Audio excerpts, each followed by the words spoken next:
As all this was happening in early 2016, David managed to finally retrieve the inheritance he had been owed for 8 years while his brother rented his mother's house out but kept all the money for himself. It was enough to buy land in Maryvale west of Brisbane and build out a shed-style house and gardens design that was common in the area. The band moved into a Baptist minister's house while they built the new band house from scratch on bare land. A few weeks later, even the minister found the fake Call Police articles and kicked the band out before the house was finished. Only and because of it on the day he heard about Channel 9 seconds. If you hear about him putting on music events, Call Police article. Even though the band had been there to be supportive of their landlord on the day his mother died. That line is so powerful he kicked them out the day he heard it. Music is so happy and wonderful. David must be one of the most significant musicians in history because journalists had to create the one of the saddest and most unprecedented media sentence in music history to try to stop him. The local council let the band stay in the shed on a permit, but only if they did not have any friends or family there. Otherwise, they would be kicked out of their own home. It was a strange demand, even though a direct neighbor on the same permit as the band was permitted to have family stay. It was more prejudice based on people entitling themselves to mistreatment out of false virtue based on the fake news. Even to have a child, they'd have to get permission. Council admitted this on a recording. We want people to see what the band has been through, but also how awesome their offer is so the world can contribute to and benefit from it. To stop all the sabotage and attract people's contribution to what we do again, mainly in the form of people learning to play and offering venues so performances can flourish, would make a great recovery from all this. The personal controls and now blatant human rights abuses, all because of rumors, have gotten far out of hand. In 2016, the defamation matter David started in Brisbane proceeded in the Sydney District Court so the band could clear their names and continue to perform. The band had found a barrister who had won defamation cases against Australian media before. He was well-known, brash, and seemed very good. At first, a little way in, Clive Avat said the band was not allowed to talk to friends or family until after the defamation case was over or they would be arrested for contempt of court. He said that his office would call the witnesses to the courtroom for the case. They did not call all or any of the good character witnesses from David's considerable career as a musician, even though there were hundreds who were lined up to easily attest to his good nature, integrity, talent, and serious work ethic in the music industry since he was very young.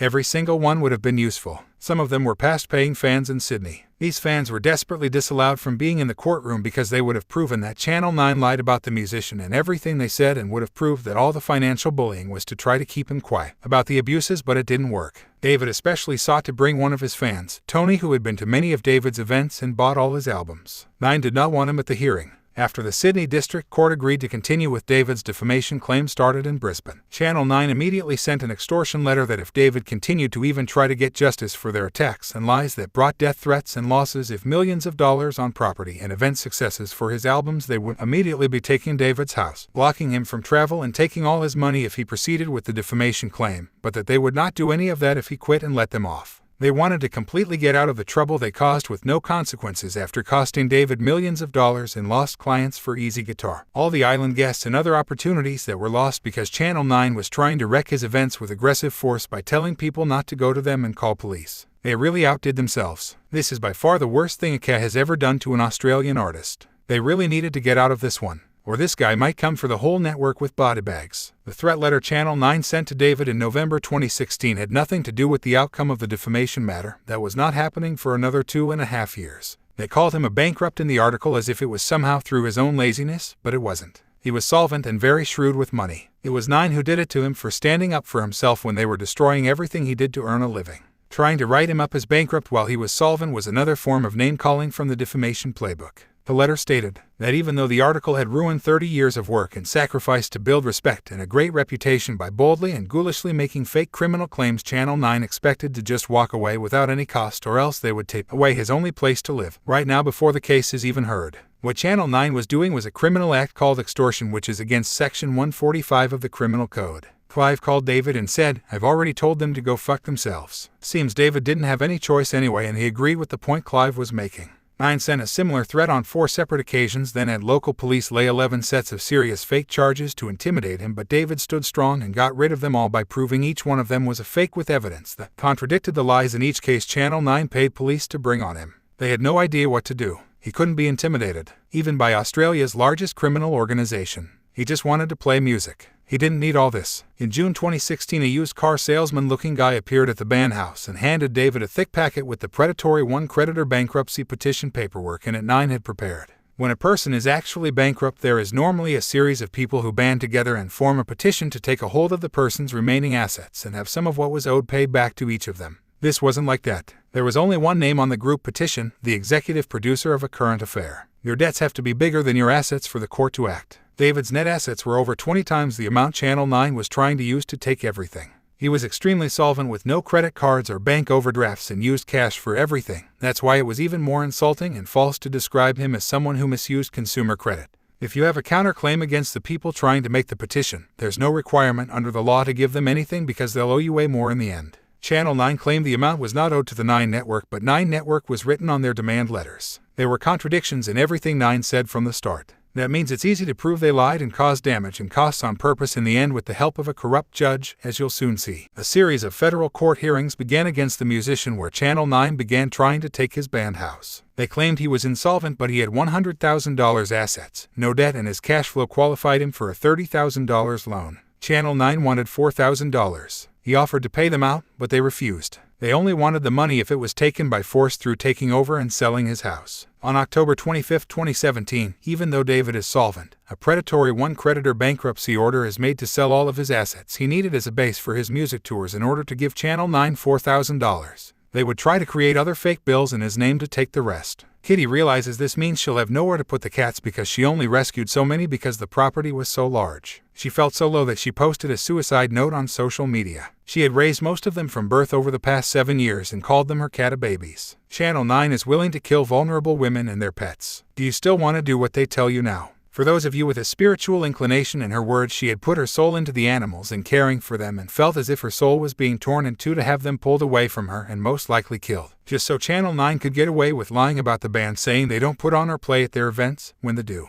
The money the band should have been making, if not for Channel 9 Second's constant stalking and interruptions, would have already constructed a huge stage. 2 indoor-outdoor enclosures David had designed for the rescue animals with trees and furniture to play on, but still secure from the wildlife in the area to preserve bird life and keep out dogs and snakes. It had to be built quickly, small scale, and out of found material because the band had to constantly return focus to fending off Channel 9 Second's next attacks instead of developing the property into a beautiful oasis the way they first planned to. Seeing that Channel 9 Second's selfishness had now directly put a young woman's life in danger while telling lies about them being concerned for women's safety proved it can't be both, and since they were acting this recklessly about a young woman, means they really did not care about that with anyone. This was about disrupting and silencing Channel 9 Second's victims. David wanted to give it the chance that it was lower-level people doing all this and the station executives had no idea, even though the 2011 fine would suggest they would have been aware of what was going on all along. David planned to find out and give them the benefit of the doubt that once they found out that what they were doing might kill a young woman, they would immediately stop the games they were playing and do the right thing.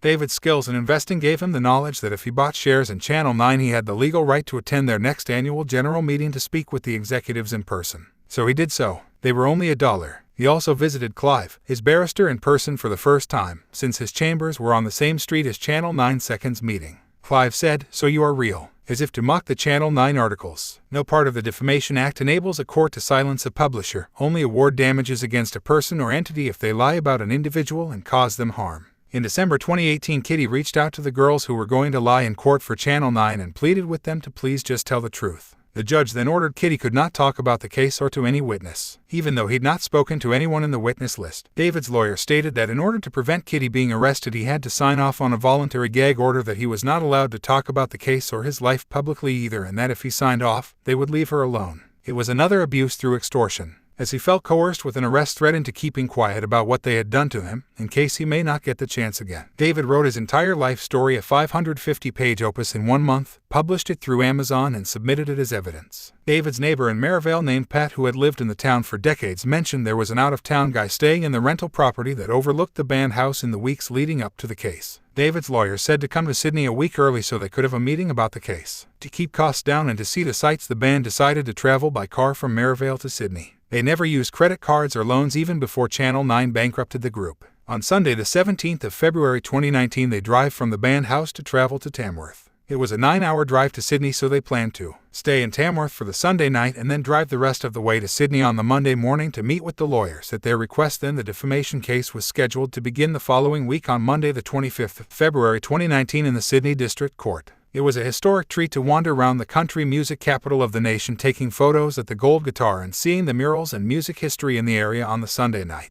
This is a special moment for a musician, but it was tainted with Channel 9 Second's fake police charges for playing music. The next morning, the band continued the drive to Sydney. from all the festival canvassing Kitty has been doing. Along the way on Monday the 18th they receive a phone call would they like to perform at the Hamilton Carnival in Newcastle on the same bill as Australian legends Mental as Anything. All while Channel 9 is trying to pump out and force a fake crime story onto the band and take their house and pets. Nonetheless, the band takes the gig. It turns out David's lawyer never planned to have the meeting they requested. They made up excuses all week and were never available to meet. It turned out the request was to get David away from the band's property so Channel 9 could walk around and film at it. Yes, the request to turn up a week early and cause extra accommodation costs by David's own lawyers was just so Channel 9 could trespass around David's property and make film reels for the May 2019 article. Making the most of the situation, the band organizes and plays a gig at the Hard Rock Cafe in Sydney on Monday the 25th of February. During that week, Channel 9 sent David yet another demand to quit the case that sied him millions of dollars by saying he never plays any gigs and call police if you see him trying to.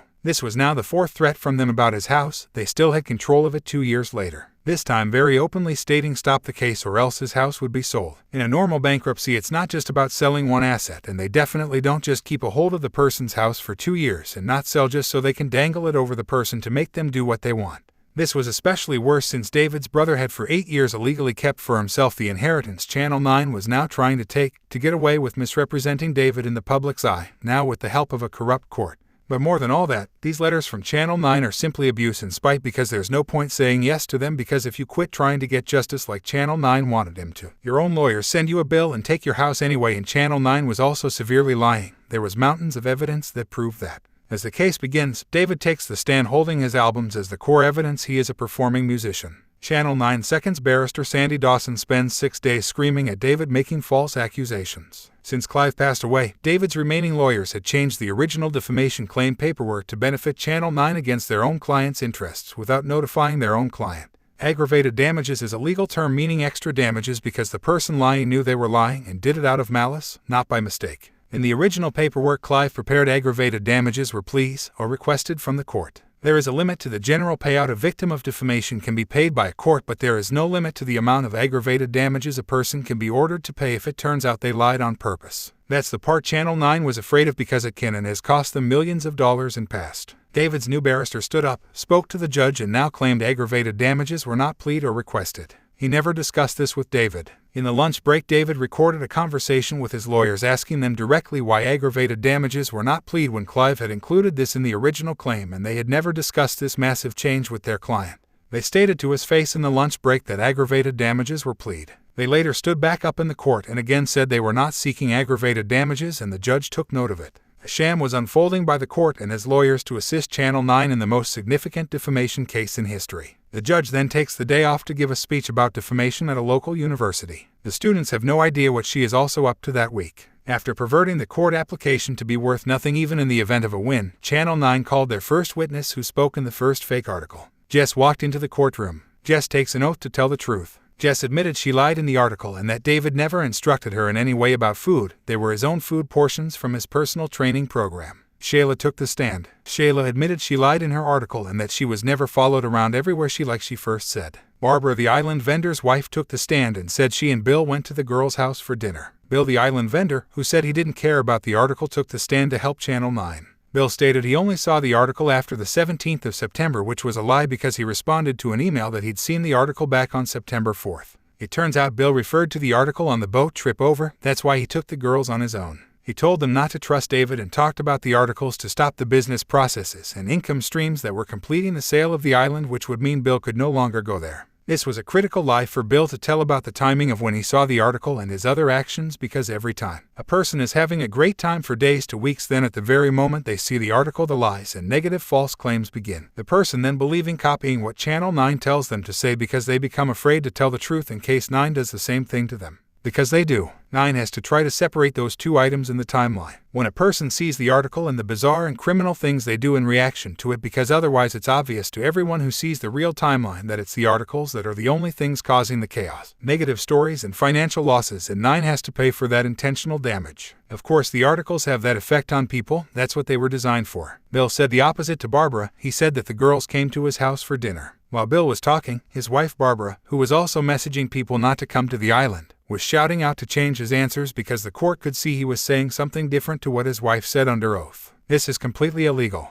Which was the truth? Or was it neither? Did the four of them just feel guilty that they went back to the island while new fake articles were being published on David, while they spent the money David had paid toward the island on themselves, while he got nothing and was called a fraudster? Monique had posted pictures online of herself in November, back at the island. Like many others, Maha was preserved as a witness for Channel 9 so David could not speak to her, and yet she was never called as a witness. Then 9 Seconds' final witness Kathleen took the stand. She began to talk about her pastime trading favors on the Craigslist-style site Locanto and how she had insinuated sex with a man in Brisbane she had never met before if he paid for a flight. Channel 9 Seconds lawyers quickly cut her off because she was starting to sound like the type of person David had described her to be in his book. Finally, Patricia Higgins also took the stand, but she did not appear in the courtroom. She only appeared by video link. Patricia took an oath to tell the truth. She claimed she was not a journalist for the Gold Coast Bulletin. She later claimed she was a journalist for the Gold Coast Bulletin. She was just trying to cover herself. Out of 10 seconds of thousands of people who had seen David perform live, this was the best Channel 9 could get to say he had no intention of putting on or playing music, which was the whole thing he was there to clear up.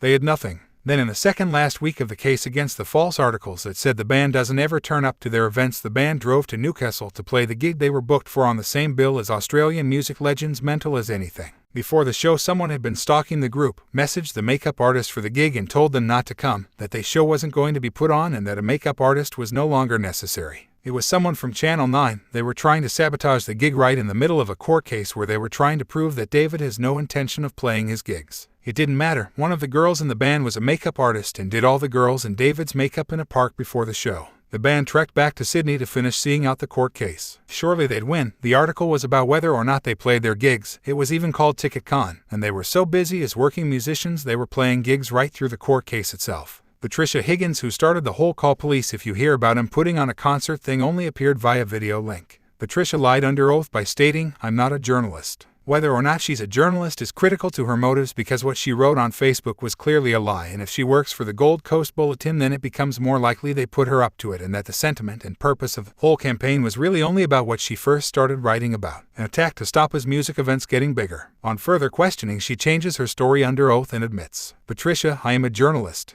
I was just saying that to cover myself." David's barrister revealed he was not there to help, but he needed to keep rapport with his client to stay in the game to assist in sabotaging the case. To do this, he uses a technique where he wins 3 points and loses 4 over and over. It makes you look like you're trying, but as soon as even one thing happens, like turning to your client that you're asking for compensation and then turning to the judge and saying no compensation is sought, even in the event of a win, then the game is revealed. Working with Sandy to hide the email that showed Bill had just lied on the stand about when he saw the article was the ultimate mistake. It proved both lawyers were working together and didn't want evidence that Channel 9 was lying anywhere near the courtroom. This was a setup, a TV studio, not a courtroom. The critical thing with the chronology or the timeline of each incident is that a person is having a great time, then sees the article, is that they see it, then they go crazy. That's what they're designed to do. Channel 9 then has to restructure evidence to get people to lie and say they saw it after, otherwise it can be proven that their articles are both designed to and do cause havoc in the life of their target, the subject in the article, and cause chaos in the behavior of the people around the victim who are reacting to it.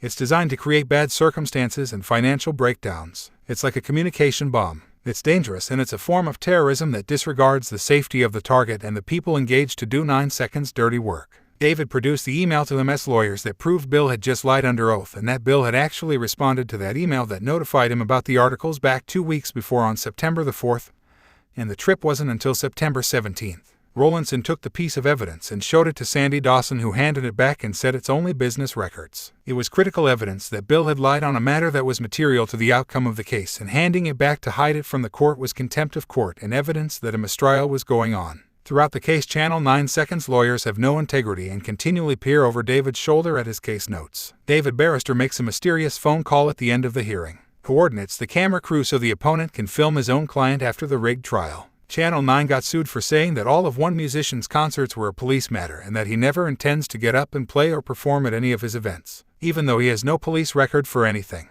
The judge then agreed that all of the videos of David playing concerts all over the world were proof that he never gets up and plays or performs at his events, and ruled in Channel 9 Seconds' favor. That's how ridiculous and weak Channel 9 Seconds' defense was. It may have been one of the most juvenile and moronically false rulings in modern history. The judgment was based on a mistrial. One of David's main objectives in getting the story out is to scrub that false ruling from the court records. Even Channel 9 would have been surprised how dense this guy's independent achievements in music were. This was unfixable for Channel 9. They had to cheat. Ironically, the same technology that helped David achieve so much progress, the internet, was the same technology that had decimated Channel 9 Second's advertising revenue when everyone got far better value running ads on Facebook and YouTube. Channel 9 Second's smear tactic model also relied on the 1980s paradigm where they can lie on TV and most people don't have a video camera with editing software, let alone a way to publish. Now everyone's a broadcaster with a state-of-the-art camera, audio, and editing equipment and platforms to get their story out to billions around the world instantly. That's a good thing.